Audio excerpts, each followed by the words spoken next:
We'll soon know just how determined the inflation fighters at the Reserve Bank may be.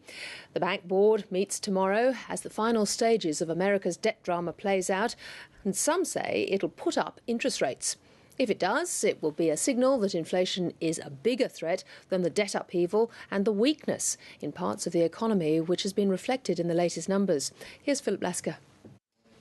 Mechanic Adrian Sarno knows how to keep things humming along, and he knows what usually happens when interest rates go up. Servicing can be delayed, as people overrun their services. So he has some advice for the Reserve Bank given the US debt crisis.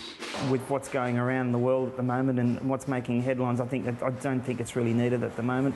Manufacturers, some of whom supply Adrian Sarno with spare parts, are screaming more loudly. Further interest rate rises on top of what's already there, on top of the high dollar, on top of the fiscal contraction that's going on, will hit the industry with a sledgehammer, whereas it will hit those that are generating the pressure on wages, that are generating the pressure on input costs with a feather. But the sledgehammer may have already hit. A gauge of manufacturing activity slumped to a 2-year low in July as jobs and forward orders dried up. Many manufacturers also supply the housing industry, where new home sales showed their biggest monthly fall in 5 years. It won't matter, according to the ANZ Bank.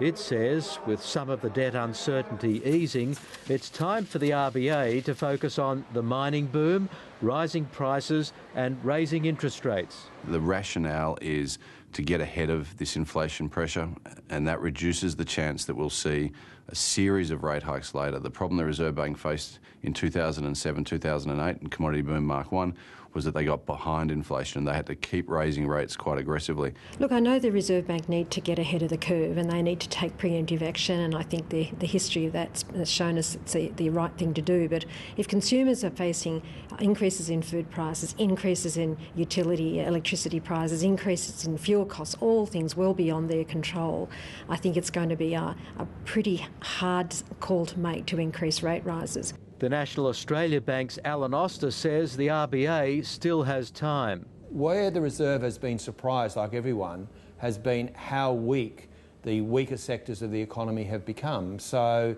whether it's now or in a couple of months' time doesn't really matter, provided that basically you're sure that you've got an economy that's going to recover fairly strongly. So if for whatever reason the mining boom doesn't turn up and they increase rates, that could actually cause quite a problem.